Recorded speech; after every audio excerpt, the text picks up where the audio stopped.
Selamat pagi anak-anak ibu sekalian. Senang sekali kita dapat bertemu di pagi hari ini, di mana semuanya pada sehat-sehat semuanya kan. Assalamualaikum warahmatullahi wabarakatuh. Kita bisa bertemu kembali dalam materi pembelajaran kita, yaitu ilmu pengetahuan sosial. Adapun materi di bab 3 ini yang akan kita pelajarin adalah aktivitas manusia dalam memenuhi kebutuhan. Dan dalam materi ini nanti yang akan kita pelajarin di sini adalah tentang masalah kelangkaan dan kebutuhan manusia.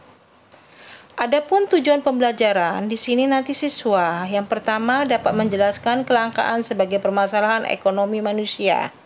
Dan yang kedua, siswa dapat menyebutkan jenis-jenis kebutuhan manusia. Nah, kita lihat di sini manusia itu dikenal dengan makhluk ekonomi atau disebut juga Homo economicus. Sebagai makhluk ekonomi, manusia tidak pernah merasa puas dan selalu terus-menerus untuk memenuhi kebutuhan hidupnya. Pada perkembangannya, kebutuhan manusia ini semakin bertambah atau tidak terbatas. Sedangkan barang atau jasa serta sumber daya alam jumlahnya sangat terbatas.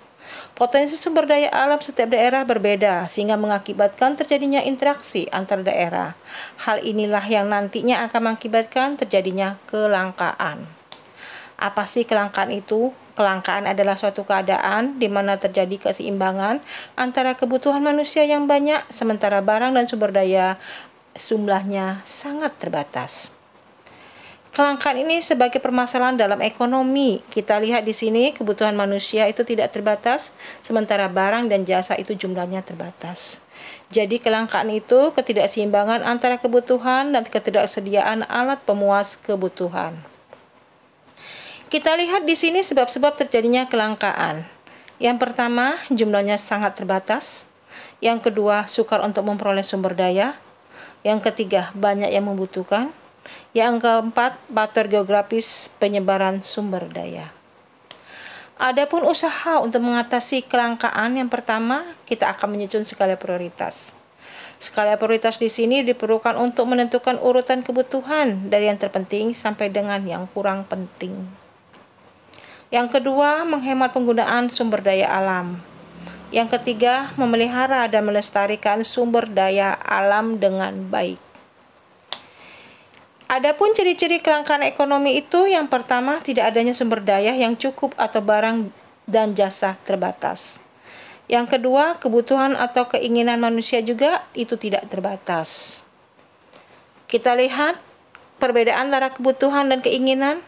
Kalau kebutuhan itu hasrat yang timbul dalam diri manusia yang jika tidak terpenuhi dapat mempengaruhi kelangsungan hidupnya. Sementara keinginan itu hasrat yang timbul dalam diri manusia yang jika tidak terpenuhi tidak mempengaruhi kelangsungan hidupnya. Nah, di sini ada macam-macam kebutuhan menurut sifatnya. Ada kebutuhan jasmani dan juga ada kebutuhan rohani. Apa sih itu kebutuhan jasmani? Kebutuhan jasmani itu kebutuhan yang berhubungan dengan jasmani atau fisik. Contohnya makan, berolahraga, dan juga istirahat. Sementara kebutuhan rohani itu yaitu kebutuhan yang bersifat rohani berhubungan dengan jiwa manusia. Contohnya beribadah menurut agamanya, bersosialisasi, rekreasi, dan juga hiburan. Kita lihat di sini macam-macam kebutuhan menurut intensitas atau tingkatannya. Ada yang disebut kebutuhan primer, sekunder, dan juga tersier. Apa sih itu kebutuhan primer? Kebutuhan primer adalah kebutuhan yang harus dipenuhi. Jika tidak terpenuhi, dapat mengganggu kelangsungan hidupnya. Contohnya, pangan, sandang, dan juga papan. Kebutuhan sekunder, yaitu kebutuhan yang timbul setelah kebutuhan primer ini nanti tercukupi. Contohnya, telepon dan angkutan umum. Kebutuhan tersier, kebutuhan akan barang-barang mewah. Ya, jadi kalau semua kebutuhan primer dan sekunder sudah tercukupi, maka kita bisa membeli kebutuhan tersier atau kebutuhan akan barang mewah. Contohnya mobil mewah dan kapal pesiar. Macam-macam kebutuhan itu ada yang menurut waktu atau penggunaannya, baik waktu sekarang maupun masa yang akan datang. Apa itu kebutuhan sekarang? Kebutuhan sekarang yaitu kebutuhan yang harus dipenuhi sekarang juga.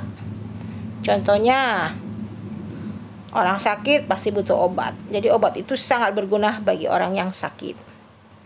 Kebutuhan yang akan datang. Kebutuhan yang pemenuhannya dapat dilakukan di masa yang akan datang. Contohnya apa? Tabungan. Dengan kita memiliki tabungan, kita memiliki yaitu harapan untuk di masa yang akan datang.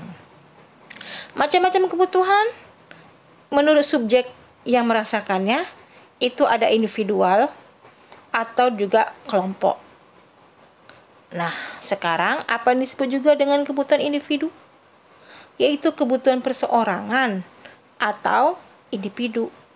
Contohnya, kebutuhan akan alat bantu dengar, kacamata, dan kursi roda. Ini benar-benar sangat diperlukan oleh individu tersebut.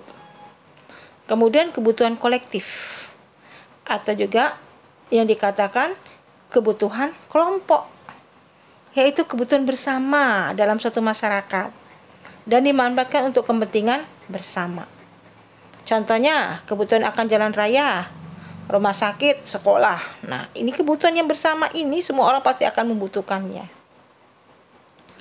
Faktor-faktor yang mempengaruhi kebutuhan manusia, di antaranya ada faktor geografis, ada faktor budaya dan adat istiadat, faktor agama atau kepercayaan, faktor pendidikan, faktor pekerjaan, dan juga faktor usia.